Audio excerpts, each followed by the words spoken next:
இந்த படத்துல நிறைய டேக்அவேஸ் இருக்கு. அதுல முக்கியமான டேக்அவே ஒண்ணு அப்படின்னு பார்த்துக்கிட்டீங்கன்னா, சுயமரியாதை. இந்த படம் முழுக்க பெண்களோட கேரக்டர்ஸ் அவ்வளோ போல்டா இருக்கும். அதாவது ஒரு அம்மாவா இந்த 3 பேருக்கும் ரொம்ப ஃப்ரெண்டா இருப்பாங்க ஸ்ரீவித்யா. அதாவது தான் பொண்ணு தன்னோட லவர் பத்தி பேசலாம், தனக்கு நடந்த விஷயங்கள் எல்லாத்தையும் பேசலாம், தனக்கு எப்படிப்பட்ட காதலன் வேணுன்றத பத்தி பேசலாம், வாழ்க்கையை தேர்ந்தெடுக்கலாம், படிக்க வைக்கிறதுலேருந்து ஆரம்பிச்சு ரொம்ப பியூட்டிஃபுல்லா 3 பொண்ணுங்களுக்கும் ஒரு நல்ல ஃப்ரெண்டான அம்மாவா இருப்பாங்க. 2வது வந்து தன்னோட லைஃபை தான் தேர்ந்தெடுத்துக்கிறதுக்கான உரிமை மீனாட்சி இல்லையா?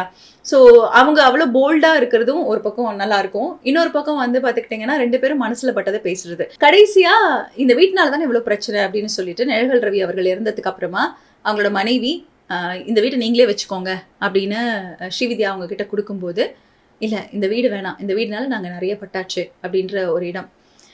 அப்போ அவங்க சொல்லுவாங்க, உங்களுக்காக இல்லைன்னா கூட உங்களை கட்டிக்க போகிறவங்களுக்காக, எங்களை கட்டிக்க போகிறவங்க எங்களுக்காக கட்டிக்கிட்டா போதும், அதாவது எங்களை பார்த்து எங்களை பிடிச்சிருந்து கட்டிக்கிட்டா போதும், இதை பார்த்து யாரும் எங்களை நோக்கி வர வேண்டாம் அப்படின்னு ரொம்ப தெளிவாக ஐஸ்வர்யா சொல்லும்பொழுது, அந்த பத்திரத்தையும் சாவியும் வாங்கி இதை நீங்களே ஏதாவது ஒரு ஆசிரமத்துக்கு கொடுத்துருங்க அப்படின்னு 2 பேரும் ஹேண்ட் ஓவர் பண்ணுவாங்க. ஸோ அந்த இடம் வந்து ரொம்ப அழகான காட்சி. இந்த படம் நீங்கள் எடுத்துக்கிட்டிங்கன்னா எல்லாரும் பார்க்க வேண்டிய படம். பெண்கள் எப்படி இருக்கணும், எப்படி சூஸ் பண்ணணும், எப்படிப்பட்ட விஷயங்களுக்கு மறுபடியும் வந்து நம்ம ப்ரே ஆகிடக்கூடாது, சொல்ல மாதிரி ஒரு டாக்ஸிக் இடத்துக்கு மறுபடியும் போயிடக்கூடாது அப்படின்னு நிறைய விஷயங்களை சொன்ன படம்.